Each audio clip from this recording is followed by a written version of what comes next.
this program at Ohio University and a professor of African American history at Columbus State Community College. And I'm going to be presenting to you all today a presentation entitled From Victim to Victor: Microaggressions, Misandry, and Black Maleness in the Academy. So I would presume that many of you are planning on attending college.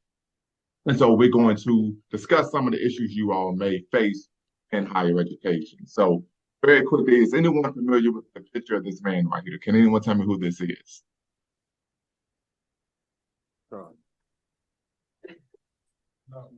Well, I would presume that is a no. So this is Paul Robeson. He was a Renaissance man. He said that the battlefront is everywhere. There is no sheltered rear. And so that is the theme and the idea that I want you all to keep entrenched in your minds as we move forward in this presentation, that the battlefront is everywhere. There is no sheltered rear. So brief outline that we're going to overview in terms of this presentation. We're going to unpack what it means to be a problem. We're going to define Black misandry, anti-Black racism, and microaggressions. Then we're going to examine some positive and negative coping mechanisms used to combat anti-Blackness and Black misandry. And then last but not least, we're going to look at how to go from victim to victor. Does that sound good for you all? Yes. Very good, very good. So, W.E.B. Du Bois. Is anyone familiar with W.E.B. Du Bois? Yes. Yes. Okay, can someone tell me a little bit about him? He was a Black Lives Matter activist. He was a Black Lives Matter activist. Okay, yeah, he was a Black activist, absolutely. First African American to get a PhD from Harvard University in sociology. Most known for, of course, his work with the as a co-founder of NAACP. He used to beef a lot with Marcus Garvey, even Booker T. Washington. But he's also noteworthy for this book that was published 120 years ago entitled Souls of Black Folks, right? And in this sociological study, he asked the question, how does it feel to be a problem? What do you think he was referring to when he states, how does it feel to be a problem? How does it feel to be a Black man in America?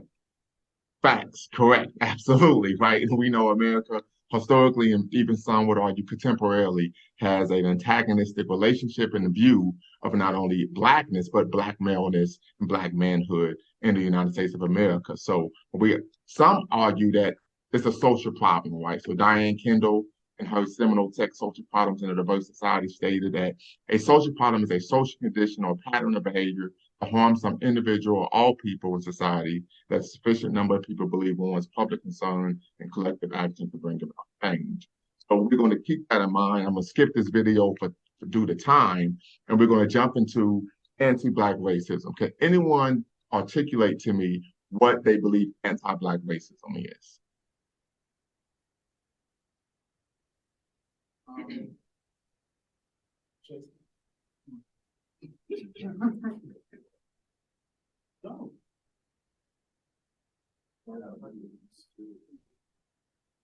You're learning. Just go out there.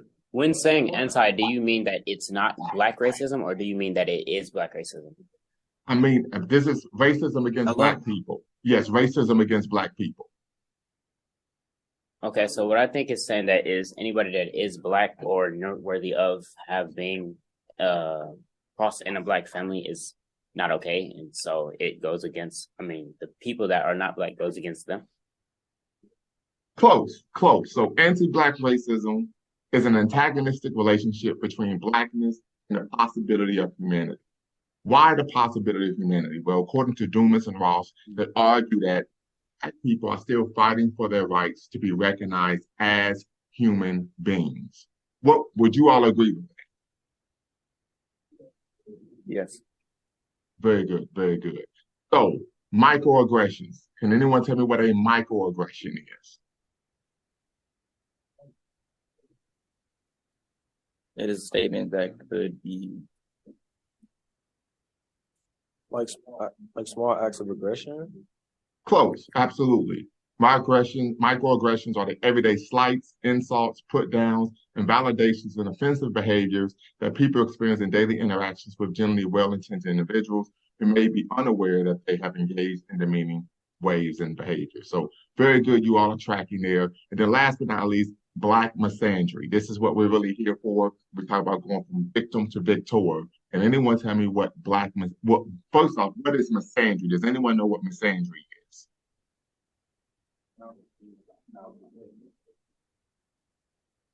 No. All right.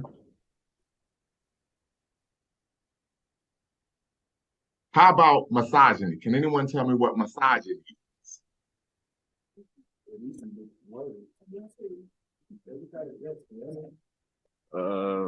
Discrimination Discrimination women. Say that again. Discrimination against women, like typical stereotypes, like go in the kitchen and make me a sandwich, or a woman can't do certain thing that men can do. Right. So discrimination or hatred against women. Well, misandry is the male version of misogyny, right? But now we're talking about Black misandry. And Black misandry is an exaggerated pathological aversion towards Black males that are created and reinforced in societal, institutional, and individual ideologies, practices, and behaviors. Could you all give me some examples of times where maybe you've experienced or even seen Black misandry from a societal standpoint, institutional standpoint, or individual standpoint?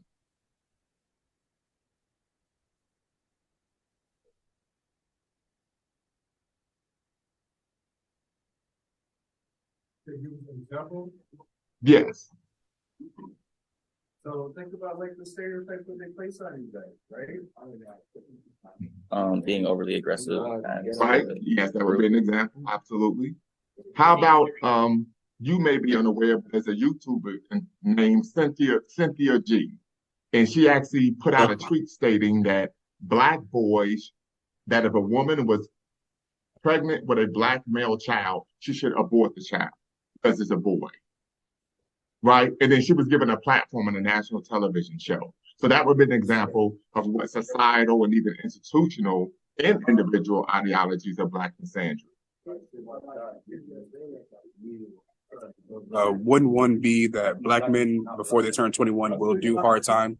Absolutely. So this exaggerated pathological belief that Black men are inherently criminal would be an example of Black misandry. So oftentimes Black men can be stereotyped as being criminal. They're not a criminal. And as a result, that can have an adverse effect on your life, your livelihood, right? If someone believes you're a criminal, even when you're not, you could be denied a job. You may be harassed by police, may have a right abused by the police, maybe even, God forbid, shot by the police. So those are examples of Black misandry, right? Very good, very good. So we're going to talk about some examples of Black misandry in higher education. I would presume, because of course you are attending this summit on a college campus, that many of you are interested in attending college, yes? Yeah.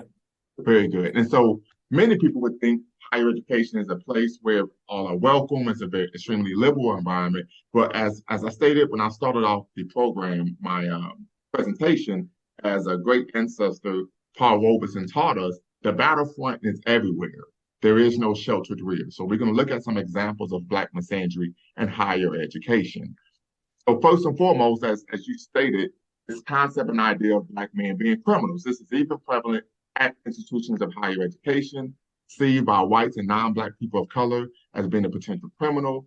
This is a personal group level insult to Black males who consider themselves intelligent, peaceful, law-abiding citizens. The criminalization of African-American males on campus has been the most frequent and offensive microaggression reported. It is also considered the most pervasive and costly, requiring the most assertive use of adaptive coping strategies. So even while you're in class, even while you're in the library, right?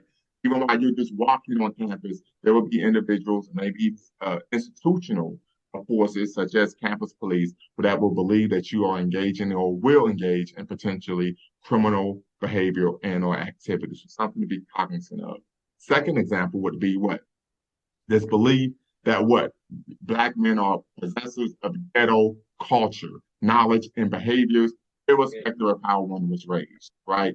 So this is most problematic in the form of the failure to what? Identify the diversity of the African-American male community. So oftentimes what we find is students or maybe even faculty and staff will come up to Black male students and expect them to know the latest slang, the latest new dance, right? Throw us some gang signs, so on and so forth, right? And you might be working on your PhD, as I am.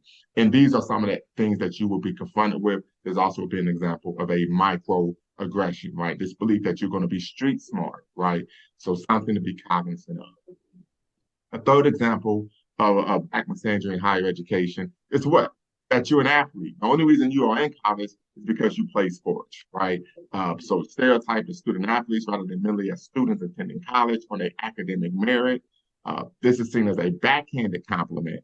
Athletes are not Black men, whether athletes or not, Black men are viewed as having superior natural athletic ability, but inferior intellectual ability to whites and students of other racial ethnic groups, something to be cognizant of. This stereotype also highlights the fluid nature of Black misandric stereotypes. For instance, over 100 years ago, African American men were seen as weak, effeminate, and unable to match the physical vigor or intellectual capacity of their white American male counterparts. A great example of this is that we go back to the first Black heavyweight champion in the world, Jack Johnson, who, when he fought for the heavyweight championship, all the boxing prognosticators predicted he would lose because Black men were inherently weak and cowardly. And of course, he went out there and whooped the dude's derriere. And as a result, we started to see this stereotype then develop of Black men being inherently violent, overly physical, so on and so forth. So we have to understand the fluid nature of course, Black misandric stereotypes and the fluid nature of anti-Black racism, right? And then last but not least is the myth of Black males being anti-intellectual, right? There's a belief that Black males on campus do not belong as members of the academic community in an essential or legitimate way. Such a view also validates the misperception of Black men as intruders, troublemakers, and outsiders on campus until they prove beyond a reasonable doubt, right? And we're not talking about the Jay-Z album, right? That they belong in college. So this may take place in terms of you're at the institution of higher education, you're doing well in your classes, right? You're writing great papers, you're doing well on your tests, and maybe the professor automatically makes an assumption that you're cheating because you're performing well, right? So these are things that you may need to be cognizant of, right? While you're on campus. Another example may be you may be a student on campus, but there may be a belief that maybe you're not a student and you're on campus just to be a troublemaker, and then you have institutional agents such as maybe campus police asking to see your student ID to verify that you are enrolled in the institute. So these are some examples of course, Black misandry in higher education that I think you all may want to be cognizant of, right? So I'm gonna ask this question to the group. What is the purpose of education? To be successful and gain knowledge. Anyone else? To me, honestly, I think the purpose of education nowadays is really to keep a person, to keep a person in like a certain group or environment, continuously making them think that they really can't get better, because people say education really helps. But learning experience, I think, is really better than just getting education and not really knowing what you're doing with it. Okay. Very good. So let me just rephrase the question. What is the purpose, or what should be the purpose of Black education?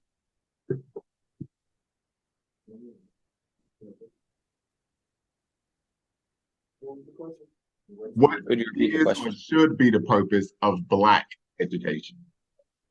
To learn about our history. Okay. Very good. Anyone else? To help you get like yourself situated in life, and to help you better yourself, and to get like basically to get yourself situated in life, and like to get a good job and good education. Okay. I'm gonna hit y'all. I'm gonna hit you all with something. Dr. Amos Wilson, he argues that the major function of education is to help secure the survival of a people. And how do you secure the survival of a people? You have to gain power. Okay. This is his book here that he wrote. It's about 1,000 pages. Blueprint for Black Power: A Moral, Political, and Economic Approach for the 21st Century. Right. So the major function of education is to help secure the survival of a people. And how do you secure their survival? You have to gain power. Right. So we're gonna hit you all with something rather different. I got about 5 minutes left, it looks like. So how do you gain power? Can anyone tell me, how do you think one gains power as an individual or money? With knowledge or power. Okay, you're gonna need More wealth, money. absolutely. Sorry.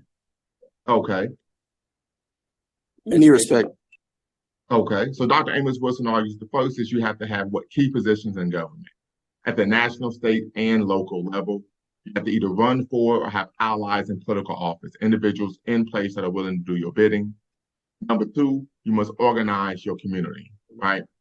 This is the essential action that must take place. Oftentimes in our community, when we see individuals engaging in certain initiatives, the community isn't behind them. They're not educated on what's going on. And oftentimes those initiatives don't reach their mark, right? Number three, coalitions and alliances are of extreme importance. I've cited here The Power Elite by C. Wright Mills. He talks about how there were three powerful entities in America in the mid 20th century: the military industrial complex, multinational corporations, and politicians. And they all understood that they could all get what they wanted and get it much faster if they worked together. So we're talking about operational unity here. It's extremely important. And then, of course, last but not least, is the use of coercion or force, right? So oftentimes in our community, when something happens, there's been some level of discrimination, someone's shot a police officer shot someone, we tend to use coercion first, right? We go out, we protest, oh no, we won't go, et cetera, et cetera. But the problem with that is we haven't done the first three steps. And if the coercion fails, you have nothing to fall back on. So I think it's important that we, of course, have to get our ducks in a row, not put the cart before the horse when we're talking about gaining power. Also, oftentimes in our community, particularly politically, there's symbolism over substance, right? Can anyone give me some examples of symbolism over substance when it comes to African American politics?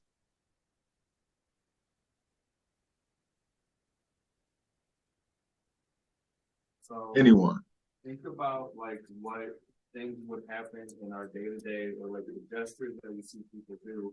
What of those are, when he says symbols, like people just doing it?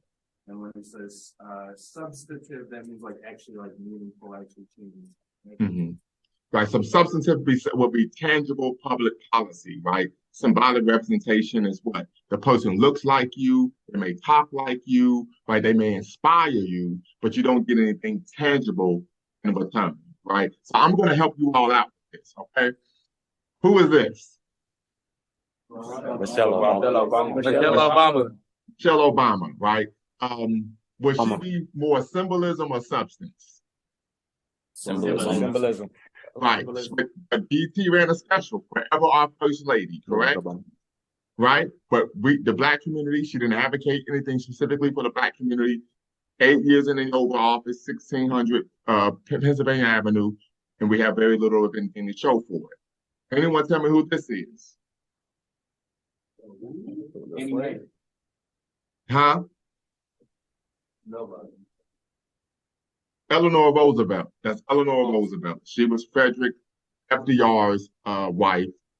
She was First Lady. And while she was in office, she specifically advocated for resources for the African American community. So this is an example of symbolism of a substance in which the substantive political representation may not always look like you.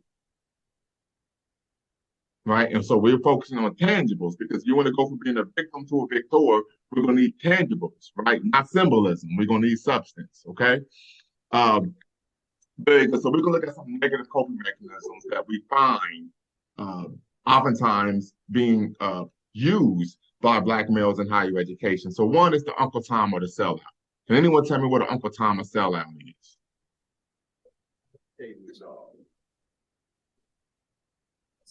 Another Black person who hates another Black person. All right, or someone who identifies with those in power, the power structure, right? How about the Sambo, the anti-intellectual, the clown? This is the brother who goes out of his way to be jovial, right? To clown around, to be the jokester, right? Oftentimes we find that this is a way of a negative coping mechanism, right? So that they're not competing, particularly intellectually, with their non-Black counterparts. And so something to be cognizant of. You all may have seen that in high school, right? Or the young man isn't reading up to par, up to grade level. So I'm going to be a clown. I'm going to be disruptive to try to mask the fact that I'm not where I should be academically, right? How about multiculturalism? Can I just? Sorry, I went here for too long, but like can you just really like and fill me on what we are learning and what you teaching us today? Yes, sir. Yes, sir. We're talking about Black misandry in higher education. Yes, sir. And so we're looking at some negative coping mechanisms that we find oftentimes that Black males or Black men in higher ed utilize negative coping mechanisms when trying to combat Black misandry. And Black misandry is, of course, hatred of Black males, a pathological aversion to Black men.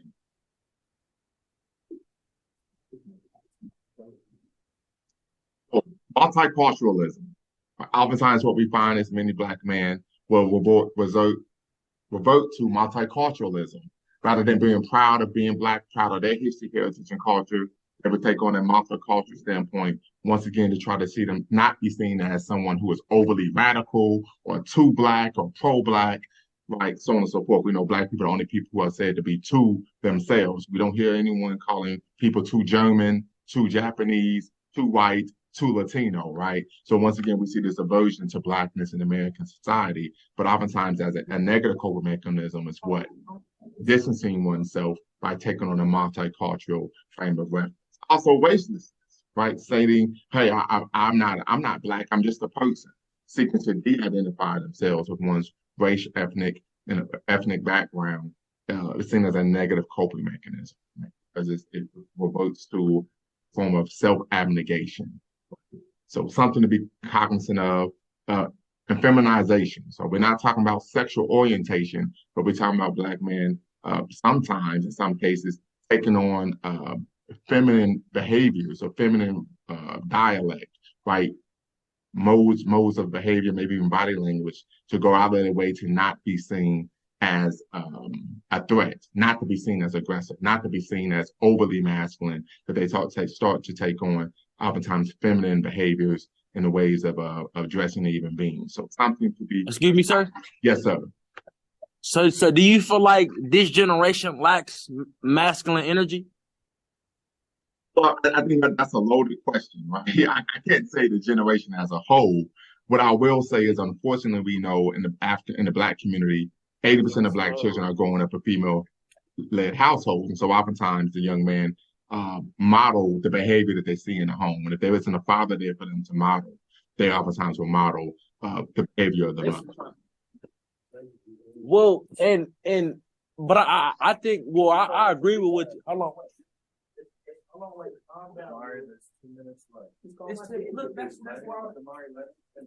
So it's quite all right. He could go right ahead. No, I was just finna say, no, I agree with what you're saying, but I think it morally stimulates from not having a two-parent household. Mm-hmm. If you take the studies and you actually pay attention, it's more females being prostitutes and on a, I ain't even being funny, and males being either gay or going to jail. It's more in that category of even if, and I mean when I say this, like even if the kids was with the men, it's not even the men, it's the women, it's the like, I feel like the energy and the emotions y'all have and inflicting it on the kids. I don't even know what I'm talking about. Hey, look, thank you, though. It's quite all right. And then last but not least, we have criminality, right? We see this is oftentimes tied into the anti-intellectual, to where we see some Black men believe that they are unable to compete in society. And so what they would do is they will revert to being a criminal. So something to be cognizant of, right? So when we talk about some positive coping mechanisms, we're looking at non-cognitives for Black students, right? So having a positive self-concept, realistic self-appraisal. If you're 5'8", you're not going to the NBA, but you could be a medical doctor, right? So we have to look at some realistic self-appraisal, right? Magic Johnson, many of you are wait, how you know we not going to the NBA? Well, once again, only 7 out of all of the basketball players, every year, only 30 get a guaranteed contract each year in the NBA. Only 30 out of the millions that are playing every year.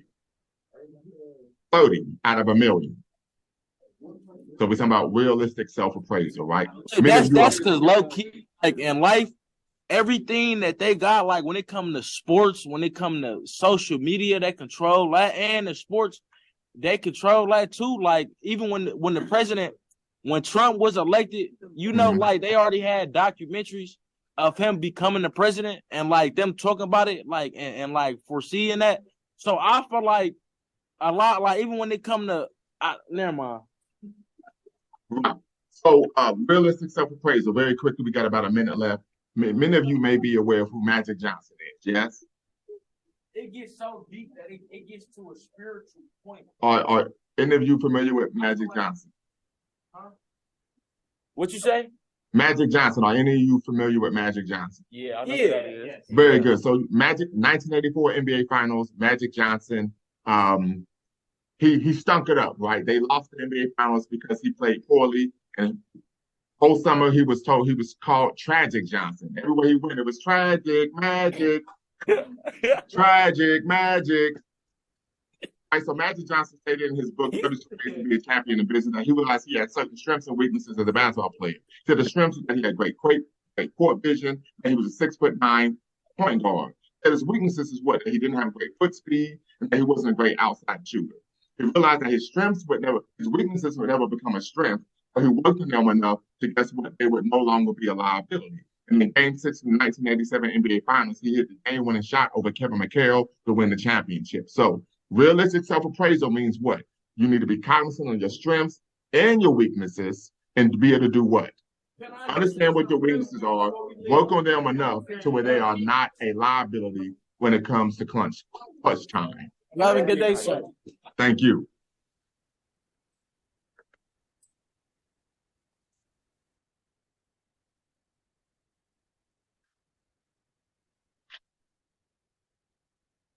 Brother Ramona, is it possible that you're able to get the young man on the screen? I think maybe if I could see them and they could see me, maybe we could be more engaged.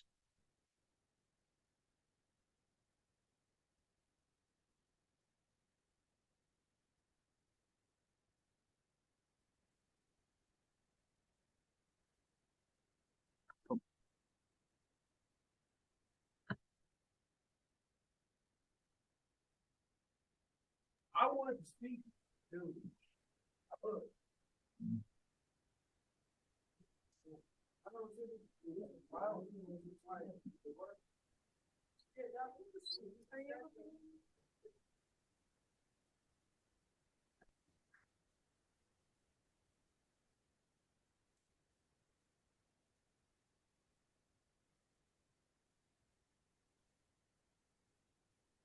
Are you able to hear me now?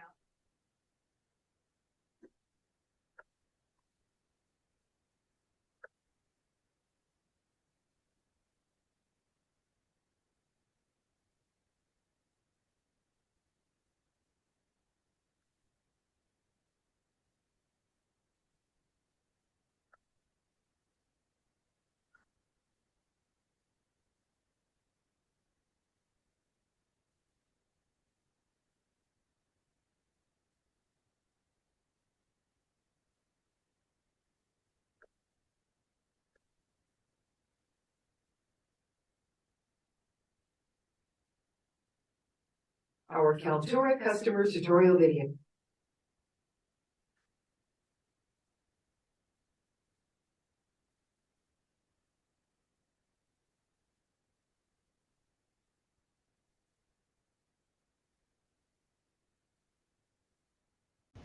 Before you go, make sure you hit the subscribe and like button.